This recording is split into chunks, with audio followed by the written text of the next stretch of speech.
ചോറിൻ്റെ കൂടെ കഴിക്കാനായിട്ട് നല്ലൊരു വെള്ളരിക്ക വെച്ചൊരു മോരുകറി ഉണ്ടാക്കാം. വെള്ളരിക്ക എല്ലാം നല്ലതുപോലെ കഴുകി ചെറിയ പീസസ് ആയിട്ട് അരിഞ്ഞെടുത്തിട്ടുണ്ട്. ഇനി ഇതിലേക്ക് ചതച്ച ഇഞ്ചിയാണ് ഇട്ട് കൊടുക്കേണ്ടത്. ഒരു മീഡിയം സൈസിലെ ഇഞ്ചി എടുത്തതിന് ശേഷം നല്ലതുപോലെ ചതച്ച ശേഷം ഇതിലേക്ക് ഇട്ട് കൊടുക്കാം. എരിവിന് ആവശ്യമായ അത്രയും പച്ചമുളക് ചേർത്ത് കൊടുക്കാം. ഞാനിവിടെ 3 പച്ചമുളക് അരിഞ്ഞത് ഇട്ട് കൊടുക്കുന്നുണ്ട്. 1/4 ടീസ്പൂൺ മഞ്ഞൾപ്പൊടി ചേർത്ത് കൊടുക്കാം. വെള്ളരിക്കയിലേക്ക് ആവശ്യമായ അത്ര ഉപ്പ് ചേർത്ത് കൊടുക്കണം. ഒരു തണ്ട് കറിവേപ്പില ഇട്ട് കൊടുക്കുന്നുണ്ട്. വെള്ളരിക്ക വേകാൻ ആവശ്യമായ അത്രയും വെള്ളം ഒഴിച്ചു കൊടുക്കണം. ഒത്തിരി വെള്ളത്തിൻ്റെ ആവശ്യമില്ല, കാരണം വെള്ളരിക്കയിൽ നിന്നും വെള്ളം ഇറങ്ങി വരും. ഫ്ലെയിം ഓൺ ചെയ്തിട്ടുണ്ട്. വെള്ളരിക്ക വേകാനായിട്ട് വെച്ച് കൊടുക്കാം. നന്നായി ഒന്ന് ഇളക്കി കൊടുത്തതിന് ശേഷം ഇതിനെ അടച്ചു വെച്ച് വേവിച്ചെടുക്കാം. വെള്ളരിക്ക നല്ലതുപോലെ തിളച്ച് വന്നിട്ടുണ്ട്. ഇനി ഫ്ലെയിം കുറച്ച് വെച്ച് ചെറിയ തീയിൽ വേവിച്ചെടുക്കാം. വെള്ളരിക്ക വേകുന്ന സമയം കൊണ്ട് ഒരു അരപ്പ് തയ്യാറാക്കണം. അതിനായിട്ട് ഒരു പിടി തേങ്ങ എടുത്തിട്ടുണ്ട്. ഇതിലേക്ക് 1 ടീസ്പൂൺ ജീരകം ഇട്ട് കൊടുക്കുന്നുണ്ട്. അരപ്പിലേക്ക് ആവശ്യമായ അത്രയും ഉപ്പ് ചേർത്ത് കൊടുക്കാം. കുറച്ച് വെള്ളം കൂടെ ഒഴിച്ച് നല്ല പേസ്റ്റ് പോലെ അരച്ചെടുക്കാം. ഈ ഒരു പാകത്തിന് നല്ലതുപോലെ അരച്ചെടുക്കണം. ഇവിടെ വെള്ളരിക്ക നല്ലതുപോലെ വെന്ത് വന്നിട്ടുണ്ട്. ഇങ്ങനെ ഒരു സ്പൂൺ വെച്ച് ഒന്ന് കട്ട് ചെയ്ത് നോക്കിയാൽ മതി.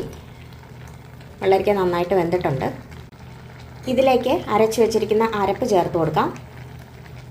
നല്ലതുപോലെ ഇളക്കി യോജിപ്പിച്ച് അരപ്പ് വെള്ളരിക്കയോടൊപ്പം ചേർന്ന് അതൊന്ന് വെന്ത് വരണം. തേങ്ങ അരച്ച മിക്സിയുടെ ജാറിലേക്ക് കുറച്ച് തൈര് എടുത്തിട്ടുണ്ട്. അതൊന്ന് വിപ്പ് ചെയ്തെടുക്കണം. നന്നായി തിളച്ചുകൊണ്ടിരിക്കുന്ന വെള്ളരിക്കയിലേക്ക് മോര് ചേർത്ത് കൊടുക്കാം. മോര് ചേർത്തതിന് ശേഷം ഉടനെ തന്നെ ഇളക്കി കൊടുക്കുകയും വേണം, അല്ലെങ്കിൽ ഇത് പിരിഞ്ഞു പോകും.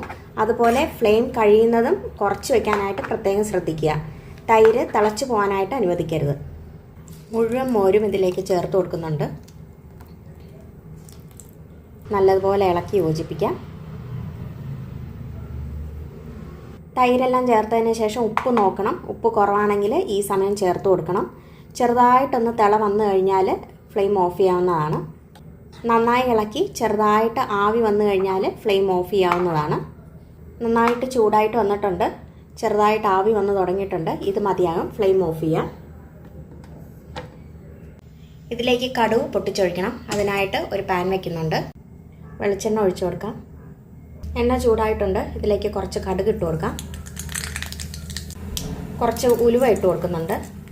ഉലുവ പൊട്ടിക്കഴിഞ്ഞാൽ ചെറുതായിട്ട് അരിഞ്ഞു വെച്ചിരിക്കുന്ന ഒരു ചെറിയ ഉള്ളി ഇട്ട് കൊടുക്കാം. ഇതിലേക്ക് 4 വറ്റൽമുളക് ഇട്ട് കൊടുക്കുന്നുണ്ട്. ഒരു തണ്ട് കറിവേപ്പില. ഒന്നും കരിഞ്ഞു പോകാതെ പ്രത്യേകം ശ്രദ്ധിക്കണം. ഇത് മതിയാകും.